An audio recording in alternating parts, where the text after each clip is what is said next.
Mari kita berdoa. Kami mengucap syukur kepada Tuhan untuk kasih setia Tuhan yang tidak pernah berubah. Sekalipun dunia berubah-ubah, dan kami juga seringkali berubah-ubah. Tetapi kasih Tuhan kepada kami tidak pernah berubah.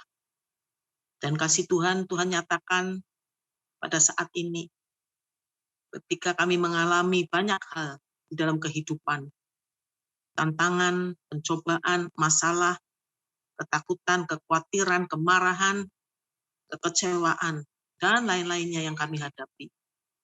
Maka kasih Tuhan datang kepada kami. Dengan kami diberi waktu oleh Tuhan untuk mendengarkan sebagian daripada firman. Kami yakin dan percaya firman Tuhan mampu untuk memberi kekuatan kepada kami.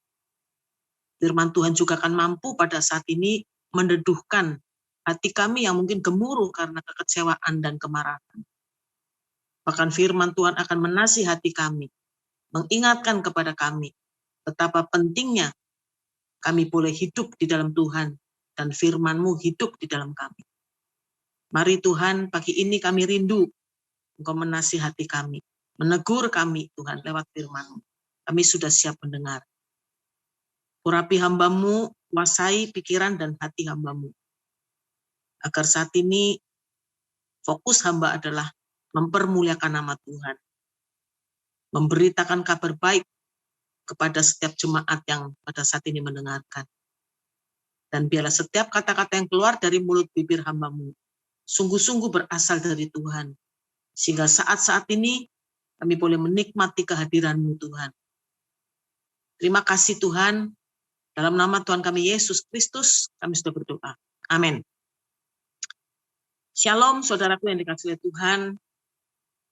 Bersyukur dalam keadaan apapun juga Tuhan selalu ingat kepada kita. Tuhan selalu membimbing kita. Yang penting adalah ketika Tuhan berbicara lewat firman-Nya, saudara-saudara harus menanggapi dan menyambutnya dengan penuh sukacita dan penuh ucapan syukur. Dalam keadaan yang seperti saat ini yang kita alami, saudara, maka menjadi sangat penting kita selalu berada di dalam hadirat Tuhan. Selalu berpaut kepada Tuhan, sesuai dengan tema kita, gereja kita pada saat ini, berpaut kepada Tuhan. Sebab kalau orang yang tidak berpaut kepada Tuhan, mendekatkan dan melekatkan diri kepada Tuhan, apa yang akan dialami saudara? Penuh dengan kebimbangan, penuh dengan pertanyaan, mengapa begini, mengapa begitu. Dan firman Tuhan katakan kalau orang yang bimbang itu, dalam Yakobus pasal 1 ayat yang ke-6c, orang yang bimbang itu sama dengan gelombang laut, yang diombang-ambingkan kian kemari oleh angin. Jadi, saudara, kalau orang yang bimbang, orang yang nggak punya iman, maka apa yang terjadi? Saudara seperti ombak, ya diombang-ambingkan kian kemari. Nggak tentu, ya nggak kebayang saudara, pasti mabok juga. Bingung mesti bagaimana. Jadi sekali lagi, penting bagi saudara-saudara dan saya, dalam situasi apapun juga, selalu berpaut kepada Tuhan. Firman Tuhan yang akan dibahas pada pagi hari ini tertulis dalam Yohanes pasal 15 ayat yang ke-7 yang berbunyi demikian. Yohanes pasal 15 ayatnya yang ke-7. Jikalau kamu tinggal di dalam aku dan firman-Ku tinggal di dalam kamu, mintalah apa saja yang kamu kehendaki dan kamu akan menerimanya. Sekali lagi, jikalau kamu tinggal di dalam aku dan firman-Ku tinggal di dalam kamu, mintalah apa saja yang kamu kehendaki dan kamu akan menerimanya. Arti kamu tinggal di dalam aku dan firman-Ku tinggal di dalam kamu, artinya apa? Artinya menyatu. Saya akan memberi contoh kepada saudara. Ya, bukan seperti ini ya, saudara. Ini ada air di dalam gelas. Ini contoh yang nggak benar, saudaraku. Ada pensil masuk ke dalam air. Dan saudaraku, ketika pensil ini masuk ke dalam air, memang awalnya basah, saudara.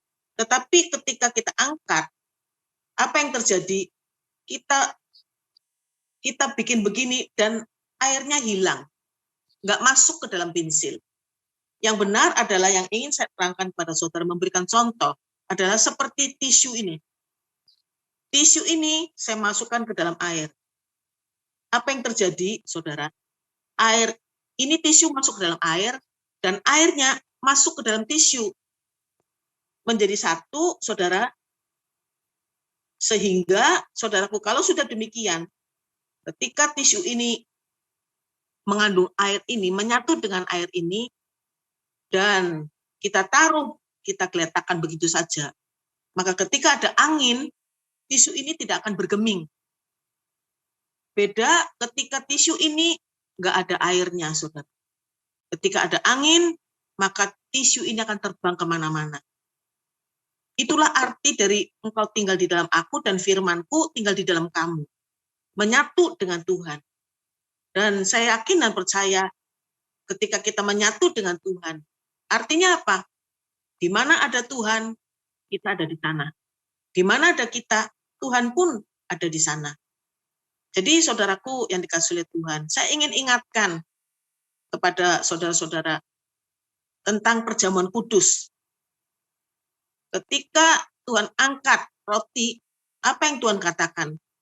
Inilah tubuhku. Ketika Tuhan angkat cawan, Tuhan katakan inilah darahku.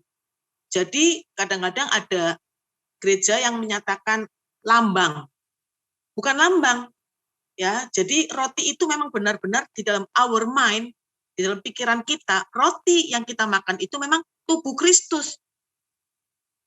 Dan darah atau anggur yang kita pegang, kita minum, itu adalah memang darah Kristus. Dan sangat penting, perbedaan antara orang yang percaya kepada Yesus dan orang yang tidak percaya kepada Yesus adalah ini. Bahwa ketika kita makan roti, kita makan daging Tuhan, tubuh Tuhan. Artinya apa? Artinya daging Tuhan, tubuh Tuhan itu menyatu dengan tubuh kita. Dan darah Yesus, ketika kita minum, kita punya mind, kita minum darah Yesus, maka darah Yesus itu menyatu dengan darah kita. Sehingga DNA kita itu berubah, saudara. Ya, DNA yang dulunya adalah DNA-nya Imelda, DNA saudara, menjadi DNA-nya saudara dan juga bersatu dengan DNA-nya Tuhan. Jadi saudaraku, sehingga apa? Sehingga benar-benar menyatu. Itu yang Tuhan inginkan, berpaut dengan Tuhan. Tinggal di dalam Tuhan dan firman Tuhan tinggal di dalam kita. Itu menyatu sehingga, saudara, artinya kita mengenal Tuhan dong. Luar dalam karena menjadi satu. Kalau kita membaca dalam Roma pasal 12, ayatnya yang kedua, saudara, di situ dikatakan, berubahlah oleh pembaruan budimu. Kalau menurut bahasa Inggris, bukan budi, tetapi mind. Be you transformed by the renewing of your mind.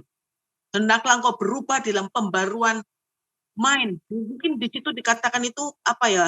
Bukan budi, bukan apa, tapi mind, pikiran, ya, berubah dalam hal berpikir, sehingga kamu dapat membedakan mana yang kehendak Allah, mana yang bukan kehendak Allah, mana yang baik, mana yang nggak baik, mana yang sempurna, mana yang tidak sempurna. Maka sekali lagi ketika kita ada di dalam Dia dan firman-Nya menyatu di dalam kita, kita dapat membedakan mana yang menjadi kehendak Allah, mana yang bukan menjadi kehendak Allah, mana yang baik, mana yang benar, mana yang tidak baik, dan mana yang tidak benar. Jadi saudaraku yang dikasihi oleh Tuhan, itu perbedaannya.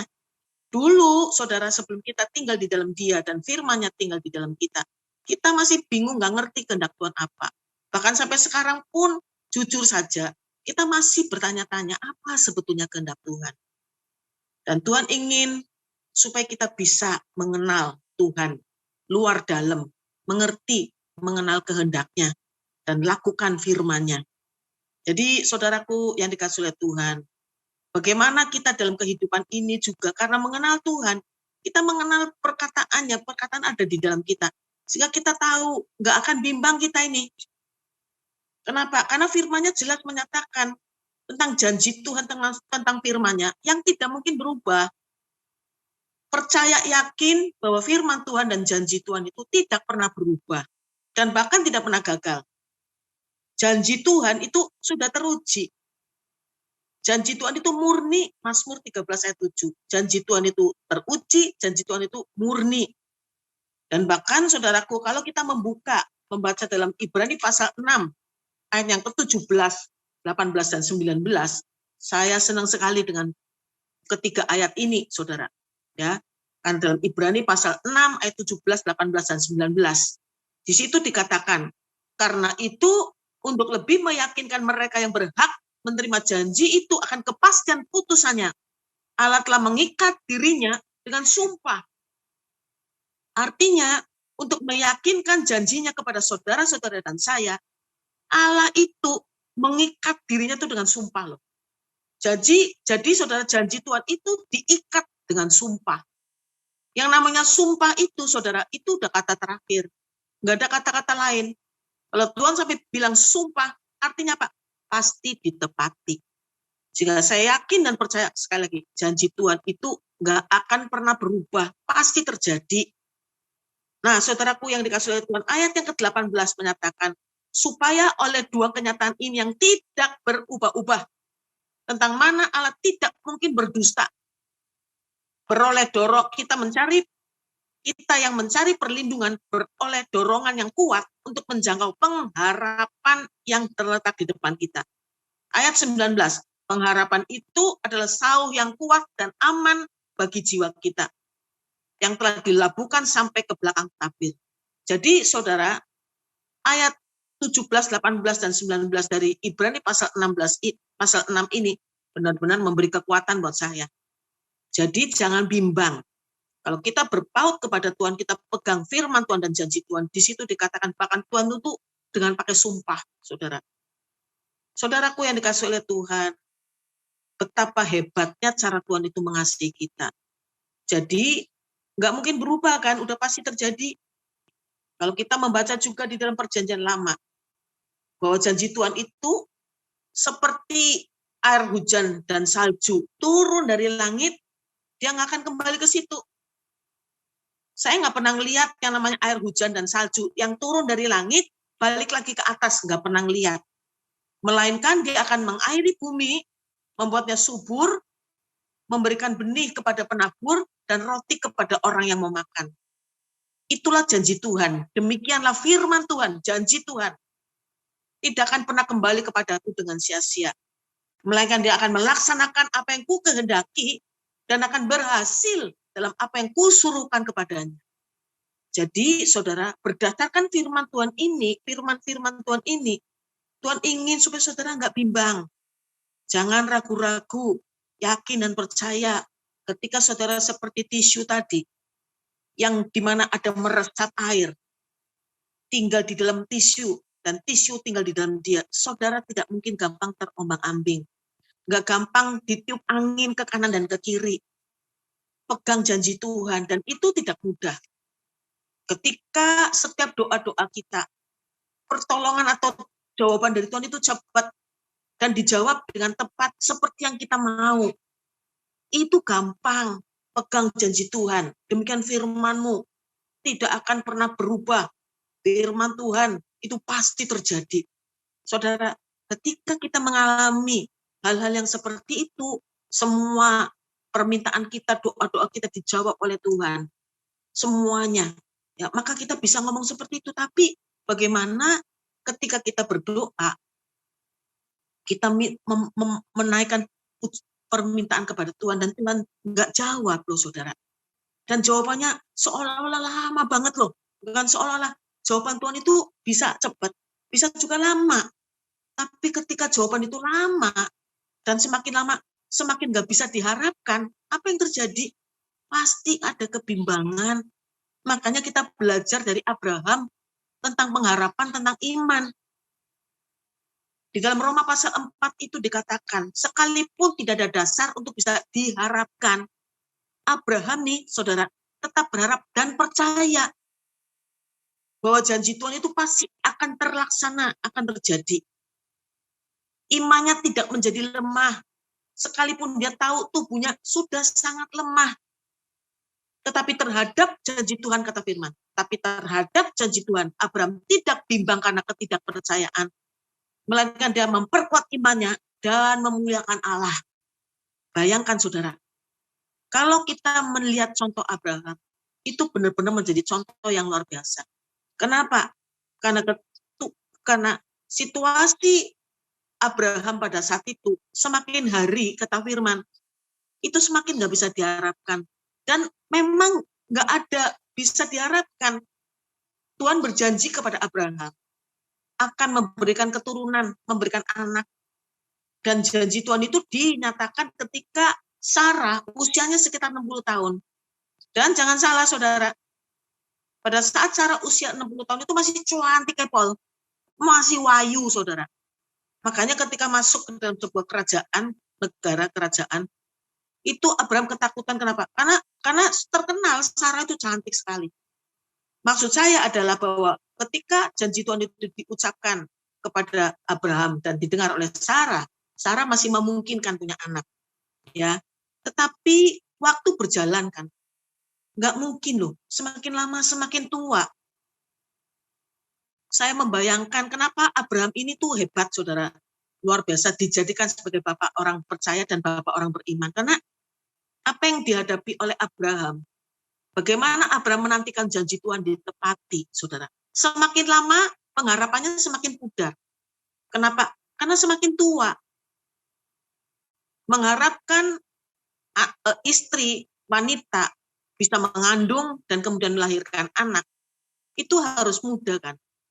Kalau wanita itu ada expired date-nya, ada waktunya di mana nggak mungkin, apalagi setelah menopause. Kalau pria mungkin masih bisa katanya gitu ya, 100 tahun pun masih bisa punya anak. Sekalipun saya bingung juga. Kalau istrinya melahirkan anak dari suami yang umurnya 100 tahun, saya membayangkan apa saudara? Ketika lahir jebrol ya kan, modelnya seperti apa bapaknya umur 100. Tapi oke. Itu masih memungkinkan. Cuman kalau perempuan itu nggak mungkin. Dan setiap saat itu Abraham ngeliatin dari hari ke sehari Sarah semakin tua, umur 70 tahun, saudara, ya. 75, 80, mau mengharapkan apa? Wanita umur 80 tahun loh. Pasti sudah terseok-seok, sudah pakai tongkat, saudara. Umur 85, ya. Saudara, tambah nggak bisa diharapin lagi. Dan Abraham lihat loh, lihat kenyataannya, Sarah itu sudah nggak mungkin, saudara. Tahun ini usia saya 70 tahun, itu pun sudah nggak kayak dulu. Dulu, saudara, lari-lari, angkat beban, kuatnya bukan main. Sekarang ini setelah usia 70 tahun, saudara, puji Tuhan masih sehat, ya. Tetapi yang namanya tulang-tulang ini persendian sudah diganti semua. Jadi maksud saya adalah bagaimana pikiran Abraham dan pengharapan Abraham dan iman Abraham ketika melihat istrinya semakin hari semakin tidak bisa diharapkan. Tapi firman Tuhan menyatakan Abraham tetap berharap dan percaya. Kenapa? Karena dia ingat bahwa firman Tuhan pasti ditepati. Tuhan berkuasa untuk melaksanakan apapun yang dia kehendaki. Jadi saudaraku, Roma 4 ayat 8 sampai 25 itu benar-benar memberi kekuatan buat saya. Sekalipun tidak ada dasar untuk bisa diharapkan, Abraham tetap berharap dan percaya. Karena apa? Karena Allah yang berfirman, Allah yang berjanji itu berkuasa untuk melaksanakan apapun yang dia janjikan. Jadi sekali lagi, saudaraku yang dikasihi oleh Tuhan, apapun yang terjadi, tetap berpaut kepada Tuhan, pegang firman-Nya, jangan menyimpang ke kanan, jangan menyimpang ke kiri. Dan ketika kita melakukan tinggal di dalam Dia dan firman-Nya tinggal di dalam kita, tadi saudaraku Yohanes 15 ayat 7 menyatakan apa? Dan mintalah apa saja yang kamu kehendaki dan kamu akan menerimanya. Saya percaya pada saat kita tinggal di dalam Dia dan firman-Nya tinggal di dalam kita, permintaan kita tentu nggak macam-macam, betul nggak saudara? Ya, permintaan kita bukan yang buatan-buatan ngono loh, ya. Permintaan kita pasti permintaan yang berkenan di hadapan Tuhan. Nggak mungkin yang enggak. Ya, minta harta, minta jadi konglomerat, minta jadi orang yang berpangkat, minta jadi orang yang pokoknya luar biasa kedagingan, nggak mungkin. Ya, kalau kita tinggal di dalam Dia dan firman-Nya tinggal di dalam kita, pasti yang kita minta kepada Tuhan itu adalah hal-hal yang rohani. Ya, maka permintaan kita, minta apa saja yang engkau kehendaki dan kamu akan menerimanya. Saya nggak tahu pada saat ini saudara mempunyai permintaan apa kepada Tuhan, saya nggak tahu. Ya, kalaulah ada yang sedang mengalami masalah dalam keuangan, saudara jangan khawatir, jangan takut, jangan ragu-ragu, jangan bimbang. Nyatakan saja kepada Bapakmu yang di sorga. Saudara dan saya adalah anak, dan Tuhan itu adalah Bapa. Saudara, Matius 6 kan bilang apa? Ya, Bapakmu yang di sorga tahu apa yang kamu kehendaki, bahkan sebelum kamu minta loh. Karena dia Bapa kita. Jadi saudaraku, sebelum kita minta pun, Bapak kita tuh sudah tahu loh apa yang akan kita perlukan. Jadi dia sudah mempersiapkan untuk saudara-saudara dan saya. Saudara-saudara dan saya adalah biji matanya Tuhan. Amin, saudara. Ini loh, saudara dan saya, biji matanya Tuhan. Saya belakangan ini sedang banyak membaca, saudaraku, tentang biji mata. Ya, luar biasa, saudara. Saya bersyukur, saya membaca dalam kitab Ulangan, pasal yang ke-32, ayat yang ke-10, 11, dan 12. Saya mendapat kekuatan yang luar biasa dari ketiga ayat ini, yang saya akan bacakan untuk saudara-saudara. Di Ulangan pasal 20, pasal 32, ayat 10, 11, dan 12. Ayat 10, didapatinya dia di satu negeri di padang gurun, di tengah-tengah ketandusan dan auman padang belantara. Dikelilinginya dia dan diawasinya, dijaganya sebagai biji matanya. Bayangkan saudara. Saudara-saudara dan saya dikelilingi oleh Tuhan dan diawasi oleh Tuhan, dijaga oleh Tuhan sebagai biji mata Tuhan loh. Saudara-saudara dan saya, biji matanya Tuhan. Ini Tuhan yang bicara, bukan saya. Yang namanya biji mata, saudara, itu nggak mungkin ditinggal, betul. Sama seperti kalau kita tinggal di dalam Dia dan firman-Nya tinggal di dalam kita, artinya nggak mungkin ditinggal. Biji mata juga nggak mungkin ditinggal. Kacamata mungkin ditinggal. Tapi biji mata nempel. Artinya apa? Di mana ada Tuhan, kita kan di sana karena kita biji mata. Di mana ada kita, Tuhan pun ada di sana. Kenapa? Karena kita tuh biji mata. Nggak mungkin ditinggal-tinggal. Dan perlindungan terhadap biji mata itu sangat ketat. Biji mata kita dilindungi oleh kelopak mata kita. Hebat nggak? Saya bersyukur karena ketika Tuhan menciptakan panca indera kita, itu pasti ditambahin bonusnya, Pak, dilindungi. Biji mata dilindungi oleh kelopak mata. Dan kelopak mata ketika melindungi biji mata itu reaksinya cepat. Luar biasa. Ketika ada sesuatu yang akan masuk ke mata kita, itu yang namanya kelopak mata, reaksinya cepat, langsung ditutup. Kelopak mata kita langsung ditutup, saudara. Ya.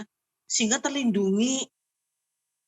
Saya nggak pernah ngalamin, saudara, ketika ada sesuatu benda besar, ya, ataupun kecil, binatang apa gitu memasuk ke mata kita.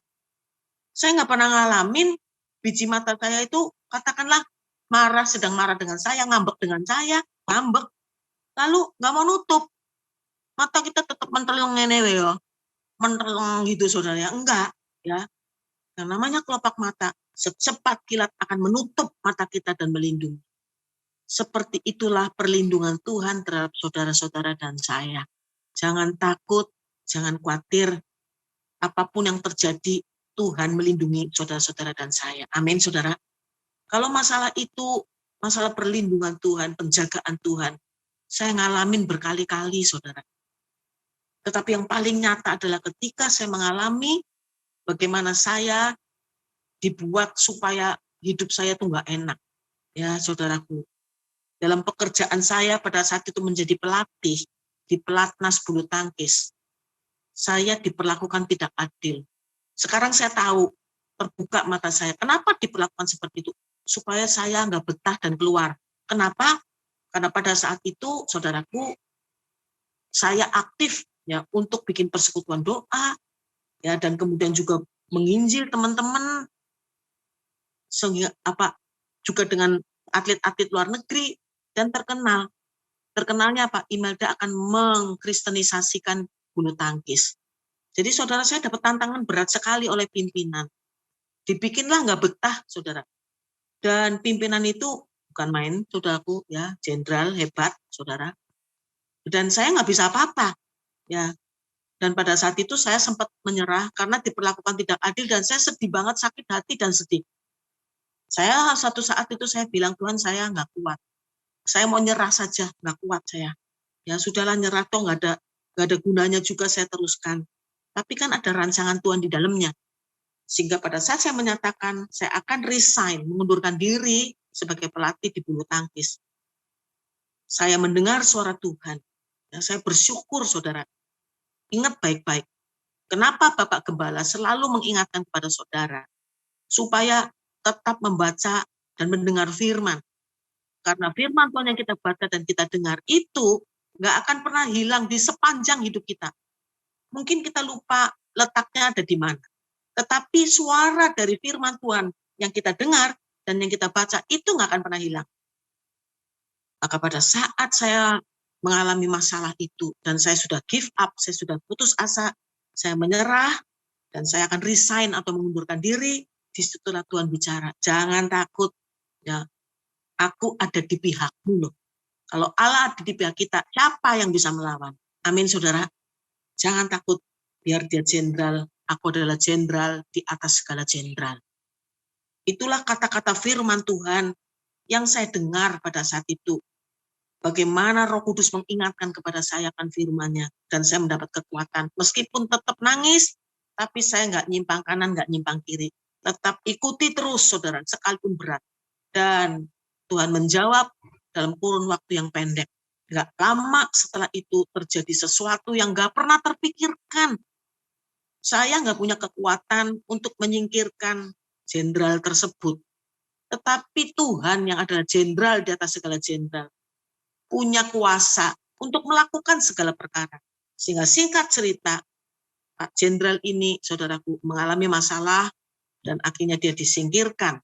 Ya, dan saudaraku, karirnya pun tamat. Dan bahkan nggak sampai di situ loh, saudara.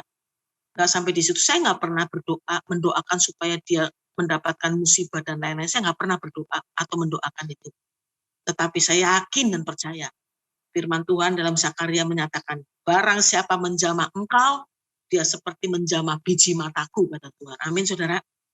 Jadi inilah firman Tuhan dan pengalaman hidup saya. Bahwa ketika ada orang yang menjamah atau ngerjain kita, maka sama dengan dia menjamah biji mata Tuhan. Bagaimana yang terjadi? Saya nggak pernah berpikir. Itulah, saudara, yang saya alami. Jadi, saudara, biji mata Tuhan. Lalu ayat yang ke-11 dari Ulangan pasal 32. Nggak kurang hebatnya ini, saudara. Di situ dikatakan laksana Raja Wali menggoyang bangkitkan isi sarangnya, melayang-layang di atas anak-anaknya, mengembangkan sayapnya, menampung seekor, dan mendukungnya di atas kepaknya. Jadi, saudaraku, kenapa burung Raja Wali itu selalu menjadi contoh di dalam Alkitab? Karena burung Raja Wali itu satu-satunya burung yang mampu terbang tinggi mengatasi badai. Kenapa seperti itu? Karena memang sayapnya kuat. Kenapa sayapnya kuat?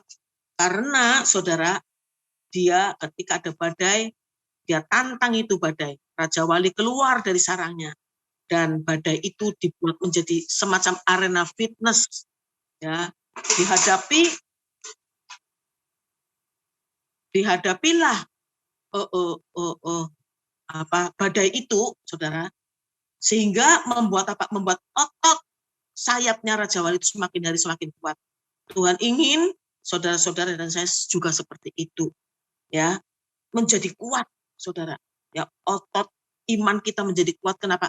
Karena setiap ada badai kehidupan, saudara hadapi, jangan lari. Bagaimana kita bisa tahu bahwa di dalam badai kehidupan itu ada Tuhan, saudara? Kalau kita nggak masuk ke dalam badai, maka Tuhan ingin masuk ke dalam badai. Ketika saudara masuk ke dalam badai, hadapi badai itu, maka saudara akan melihat di sana ada Tuhan. Bagaimana kita bisa tahu di dalam lembah kekelaman ada Tuhan? Kalau saudara nggak masuk ke situ, sekalipun berat, lembah kekelaman itu beratnya bukan main. Tapi hadapi dan masuk ke situ, jangan takut. Karena ketika saudara masuk ke dalam lembah kekelaman, di situ ada Tuhan. Bagaimana Sadrak, Meshach, Abednego bisa tahu di dalam dapur api yang menyala-nyala itu ada Tuhan? Kalau mereka nggak masuk ke sana, maka ketika Sadrak, Meshach, Abednego masuk ke dalam dapur api yang menyala-nyala, Sadrak, Meshach, Abednego berjumpa dengan Tuhan. Ada Tuhan di sana. Jadi saudara, jadilah raja walinya Tuhan. Lalu saudaraku, di sini dikatakan bagaimana burung raja wali itu, saudara, itu melatih anak-anaknya. Apa yang dilakukan oleh induknya?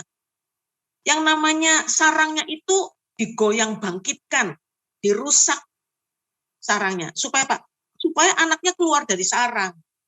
Saudara-saudara dan saya dalam kehidupan ini juga, Tuhan membuat kita punya keadaan yang tidak nyaman. Ya, supaya apa? Supaya keluar. Jangan terus ada di zona nyaman. Ketika kita nggak nyaman, kita keluar dengan terpaksa. Anak-anak Raja Wali itu juga dipaksa oleh induknya untuk keluar. Kemudian apa yang dilakukan, saudara, untuk melatih anaknya supaya bisa terbang? Di situ dikatakan Raja Wali itu mengambil seekor, ditampungnya di atas sayapnya, lalu dibawa terbang tinggi, saudara. Ya, kemudian dilepaskan. Dan saudaraku, induknya menurut buku yang saya baca, induknya terjauh, ya, pergi jauh dari situ, tetapi tidak memalingkan muka. Meskipun pergi jauh, tetap melihatin anaknya ini, saudara. Dan anaknya ini karena nggak pernah terbang, saudara, dia jatuh, ya, jatuh.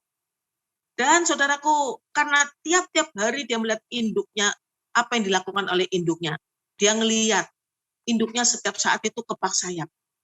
Maka secara otomatis anak Raja Wali itu melihat induknya ini, dan secara otomatis dia kepak sayap juga, saudara, ya, dan nggak jadi jatuh, terangkat lagi karena kepak sayap dia angkat, kemudian terangkat, kemudian saudaraku mungkin capek, mungkin lupa, dia lepas dan jatuhlah, ya, jatuh, saudara. Dan herannya si induk ini tahu loh, kapan si anak ini bakal jatuh betulan ke tanah, kapan tidak jatuh ke tanah. Jadi induk tahu, didiemin aja. Kenapa? Karena nggak bakal jatuh ke tanah. Sebabnya apa? Sebabnya si anak ini kepak sayap lagi, terus berulang-ulang. Tapi ketika si induk ini tahu anaknya bakal jatuh betulan ke tanah, induknya ini akan terbang secepat kilat, lalu berada di bawah anaknya, sehingga si anak ini nggak jatuh ke tanah, tetapi jatuh di punggung induknya. Dan oleh induknya dibawa terbang tinggi lagi, ya. Terus dilatih, terus.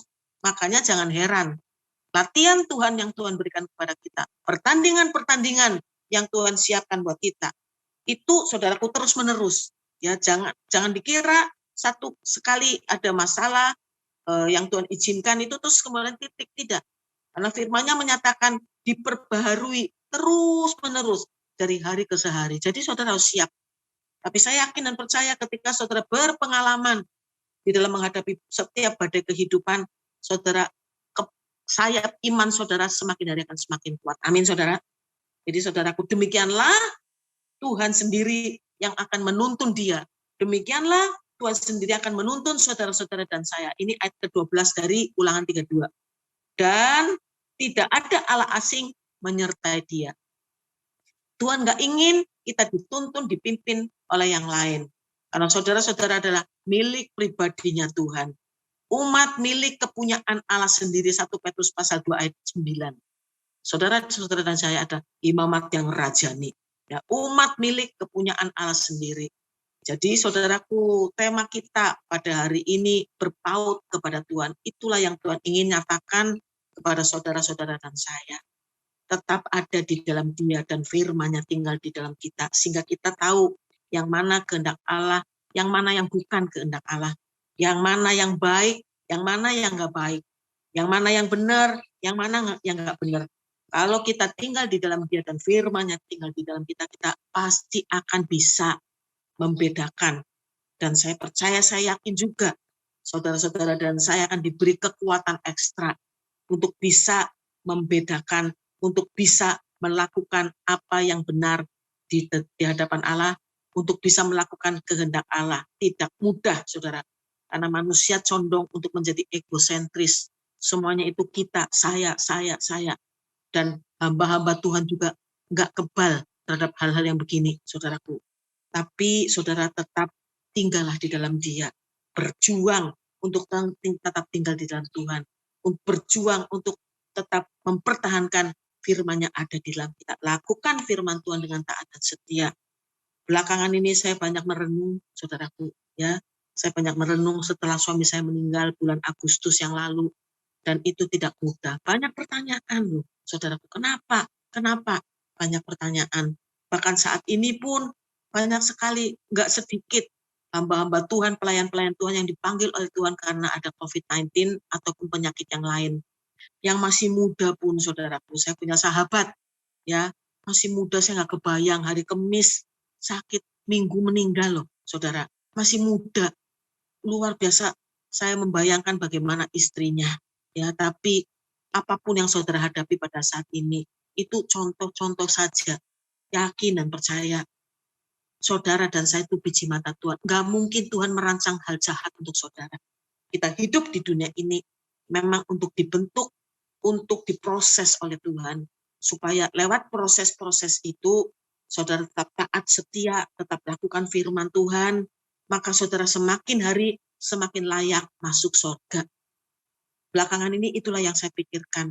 Semuanya yang kita alami di dalam kehidupan ini, semua yang kita hadapi, masalah, tantangan, pencobaan, pergumulan yang luar biasa, semuanya itu diadakan, diizinkan oleh Tuhan, supaya kita dimampukan untuk menghadapi, dilatih, ditandingkan, supaya kita mampu, dan kemudian kita menjadi umat-umat pemenang yang layak masuk surga.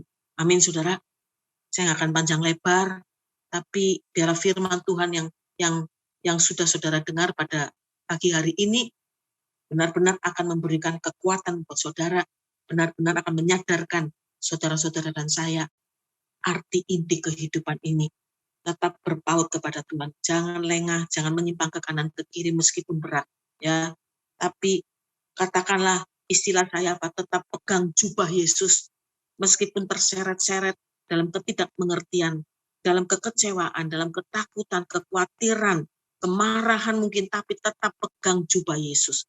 Sekalipun keseret-seret, saudara nggak akan kemana-mana. Amin, saudara. Puji Tuhan, ya. Saya berdoa supaya saudara-saudara yang menghadapi masalah dalam hidup ini tetaplah ada di dalam Dia, dan jaga baik-baik firman Tuhan yang sudah kita dengar dan kita baca, tetap tinggal di dalam kita. Maka apapun yang saudara minta, jangan takut, jangan malu-malu, nyatakan kepada Tuhan apapun itu. Maka Tuhan akan memilih-milih jawaban yang terbaik untuk saudara dan saya. Karena apa? Karena Dia adalah Bapa kita. Amin, saudara. Puji Tuhan, Tuhan Yesus memberkati saudara-saudara semua.